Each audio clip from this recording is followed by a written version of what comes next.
চলতি মাসেই ওয়েস্ট ইন্ডিজের সফরে যাবে বাংলাদেশ নারী দল, যার জন্য ১৬ সদস্যের দল ঘোষণা করেছে বিসিবি। ক্যারিবীয় সফরে ৩ ওয়ানডে ও ৩ টি-20 খেলবে বাংলাদেশের নারী দল। এবারই প্রথমবারের মতো ক্যারিবিয়ান সফরে নারী ক্রিকেটাররা প্রতিপক্ষের মাঠে একবারই খেলার সুযোগ পেয়েছেন জ্যোতি সুবহানা মুস্তারিরা। সেই ম্যাচটি ছিল ২০১৮ নারী টি-20 বিশ্বকাপের। গায়ানার প্রভিডেন্সে সেদিন সালমা খাতুনের দল ক্যারিবিয়ানদের কাছ থেকে ৬০ রানে হেরেছিল।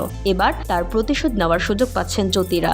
দলের নেতৃত্বে যথারীতি থাকছেন জ্যোতি, ডেপুটি হিসেবে পাচ্ছেন বাঁহাতি স্পিনার নাহিদাকে। সিরিজটি খেলতে নিগার সুলতানা জ্যোতিরা ১৪ জানুয়ারি সেন্ট কিটসে পৌঁছাবে। আগামী ১৯ জানুয়ারি ওয়ানডে সিরিজ দিয়ে সফর শুরু করবে বাংলাদেশের মেয়েরা। বাকি ২ ম্যাচ ২১ ও ২৪ জানুয়ারি। ওয়ানডে সিরিজটি নারী চ্যাম্পিয়নশিপের অংশ।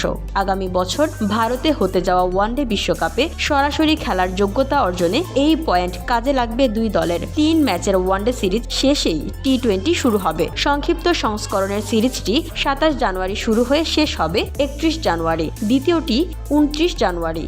সীমিত ওভারের সব ম্যাচই হবে সেন্ট কিটসের ওয়ার্নার পার্কে। ওয়েস্ট ইন্ডিজ সফরের জন্য বাংলাদেশের স্কোয়াড নিগার সুলতানা জ্যোতি, নাহিদা আক্তার, মুর্শিদা খাতুন, দিলারা আক্তার, শারমিন আক্তার সুপ্তা, সুবহানা মুস্তারি, ঝর্ণা আক্তার, লতা মণ্ডল, রাবেয়া, ফাহিমা খাতুন, ফারিহা ইসলাম তৃষ্ণা, সুলতানা খাতুন, ফারজানা হক, তাজ নিহার, সানজিদা আক্তার মেঘলা এবং Marufa Akter. VOD Bangla news desk.